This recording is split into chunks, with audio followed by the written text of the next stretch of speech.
The Prince of Darkness, Lucifer, Samael, the enemy of God, is he only a myth, the accusator, or maybe the advocate of all? The one who encouraged Eve to taste the forbidden fruit of knowledge, taking away the ignorance of the human race. Beautiful like the stars, misunderstood, casted away, feared by many, loved by some. The fallen angel, Satan, in the music that worships him. Today we will talk about bands like Ghost that portray a very romanticized, sometimes very ironical Lord of Darkness, to Behemoth that talk about Satan from a more philosophical approach. My name is Alex, and you are watching Middle Ground.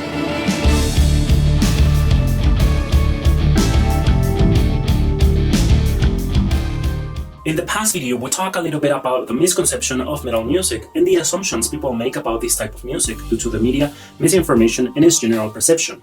We talk about modern metal music being quite uplifting, with lyrics that go from a love story to the cosmos and enlightenment. It is important to point out the fact that many mainstream artists and songs share quite confusing messages, leaving us wondering. Yet, satanic music takes a step forward. It is explicit and in a way very genuine with the message they try to share. Today we are going to talk about Satanism in metal music. As I was doing some investigation, I thought about pairing up the history, origins, and evolution of Satan beliefs with some metal works, bands, and songs that resemble these different conceptions. One of the most antique documents found about the existence of evil come from the 16th century BC on some tablets called enuma-elish, on the 7 tablets of creation, which is the Mesopotamian creation myth. The myth tells the story of the great god Marduk and his victory over Tiamat, the goddess of the sea and primordial chaos. She is married to the god Apsu, ruler of the underworld. Tiamat is oftentimes represented as a serpent or a dragon. A band that comes to my mind is nothing else than Swedish metal band Tiamat. Their first album is called Sumerian Cry, which fits right in with the origins of Satan. This band has never been categorized as satanic, but since their first album had black and death metal influences, I decided to relate the two. Later on, the band migrated styles and became one of the most influential bands for the 90s gothic metal scene.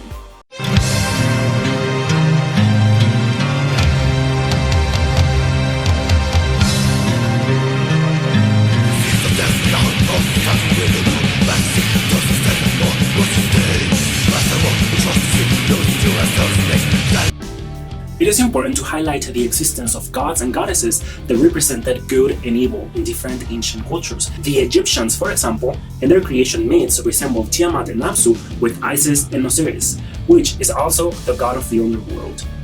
Or even further, Seth, who represents chaos, and Horus, god of the sky. Other cultures that might have influence include Greek mythology and even the Zoroastrians from ancient Persia. We can also highlight gods like Baal and Mot, and even Moloch from the Canaan and Mesopotamian regions. Moloch was subject of controversy by the Israelites. It is assumed that people sacrificed children to him. It is important to mention that Moloch was only considered the god of fire, and Israelites were actually worshipping gods like him due to the influence of the belief systems in those days from different cultures, as we have described. Later on, Judaism and Christianism prophets and leaders forbid the worshipping of Moloch, and it was considered evil. Now, for this period of time, I chose another band that is not considered satanic. But don't worry, we're just warming up, and remember, the conception of Satan was not fully developed at this point in history. Also, the mystical and dark connotations of their music are the perfect excuse for me to talk about this band. Therion, another Swedish band that started as a black metal band and then migrated to the symphonic metal scene. Albums that might be related to the subject include albums like Boven, with songs like The Rise of Sodom and Gomorrah and The Land of Canaan from Sitra Ara. Their music focuses on mythology, magic, and the occult, finding enlightenment through darkness. Let's listen to a sample of a song called Invocation of Nema, another demon from the Zohar mythology.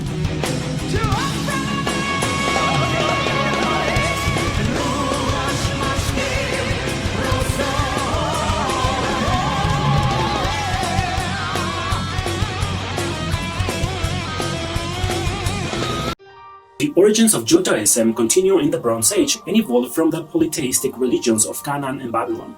Israelites are characterized for trying to keep their traditions and reject foreign ideas. Because of that, they have kept their traditions alive for many centuries. However, they developed their religious ideas from Yahwism, or the worshipping of Yahweh, and identify for being monolatristic, which means the belief of the existence of many gods, but the worshipping of only one.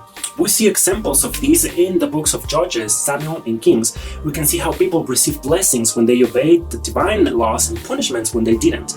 Babylonians invaded Jerusalem, and they believed it was a punishment, believing then they should only bear worshiping to Yahweh. Judaism then matured into monotheism and the idea of a single God. In Isaiah 45:6-7, we read, "I am the Lord, and there is no one else. I am from light, and I create darkness. I make peace, I create evil. I, the Lord, do all of these things."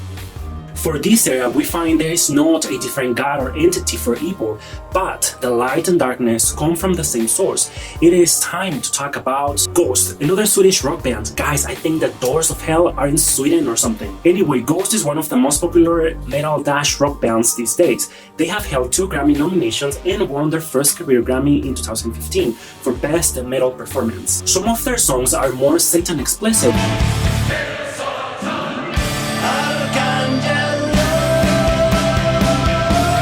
But so far, they do not consider themselves satanic, even if some of their songs and messages talk about the subject.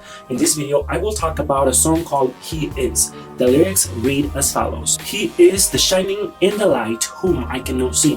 On a further verse, in talking about the same individual, they sing, "The guidance of the morning stars will lead the way into the void." Well, I hope you're able to understand the reference here. In the first verse I read, they sing about the shining light, and you might think they are singing about God or something. But then they talk about the morning star, which is a direct reference to Lucifer, the morning star. In this song, they talk about Lucifer, but in a way they talk about a singular being who provides light but guides you into a void. You know, like the early understanding of Judaism of God being good and evil. To the beast, with many names, guidance of the morning star, will lead the way into the void.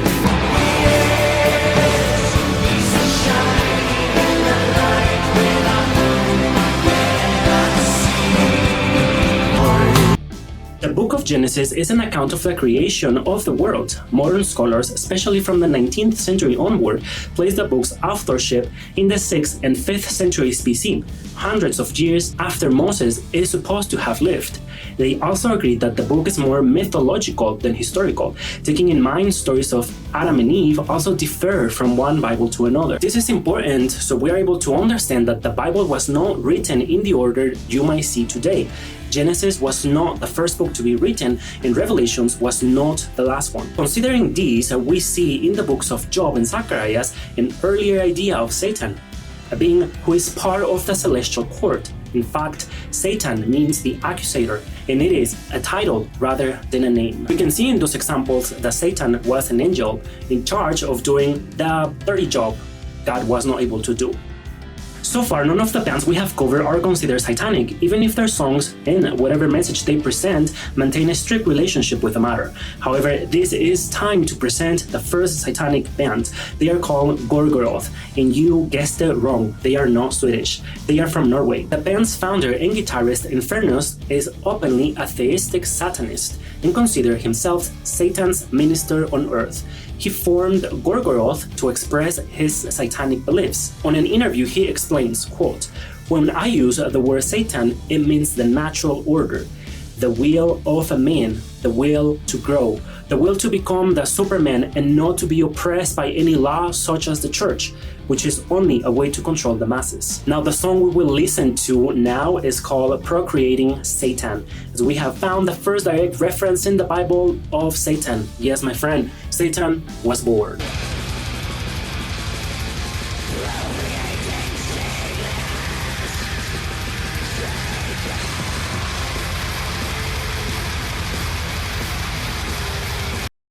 I know I am taking some time and I hope I am making this video entertaining enough. I actually read a whole book that talks about the history and facts, and I am doing my best to keep it short. Fast forward in history, we have many periods in which Jerusalem was invaded, and they were political and religious movements that affected common practices and beliefs. Now, talking about Satan, we see that people were not able to associate all the suffering they were experiencing with the idea of God.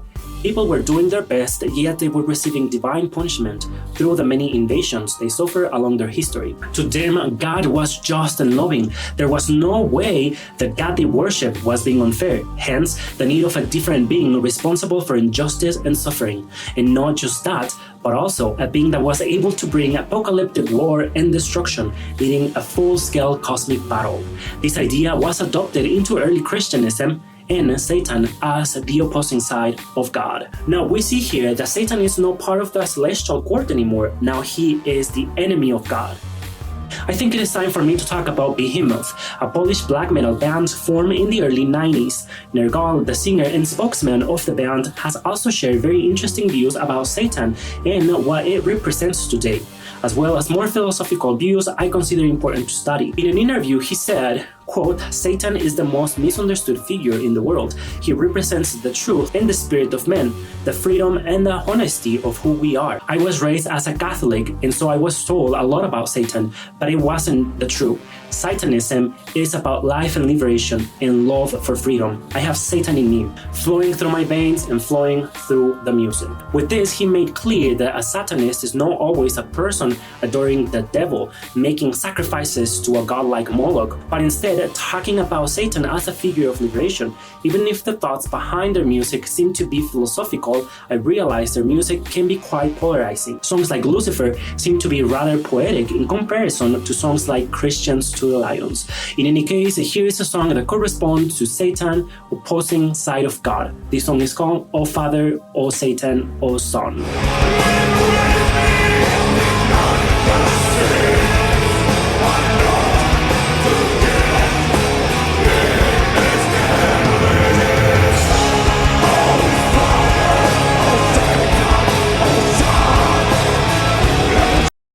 The idea of Satan evolved after Christ died, going through the Middle Ages and the Renaissance. In the modern era, of course, many religions have used the idea of hell and Satan to scare and control people, even to this day.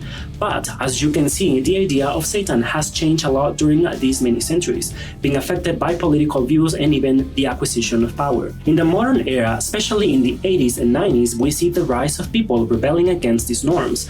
Then we see the creation of bands that adopt Satan as an image, as a sign of rebellion. After all, Satan represents the opposition. For this period, let's listen to English metal band Venom, one of the first, if not the very first band, to put a pentagram with a goat, a later symbol of Satan, on an album cover. And speaking about the 80s, let's check out Venom song Sons of Satan.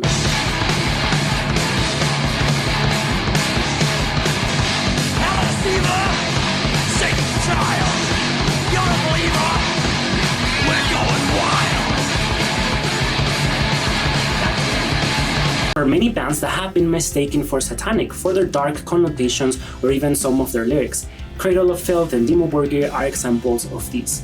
And I am sorry if I didn't name your favorite satanic band. I am sure there are many bands worth listening. If you think this is an interesting subject and people watch more than 1.5 minutes of this video like they usually do, I think I can cover some of these bands or whatever bands you suggest and talk in more detail about the times after Christ in a different video. For now, let me thank you for watching this video. I am Alex, this is Middle Ground, and please enjoy this last sample, Dimmu Borgir.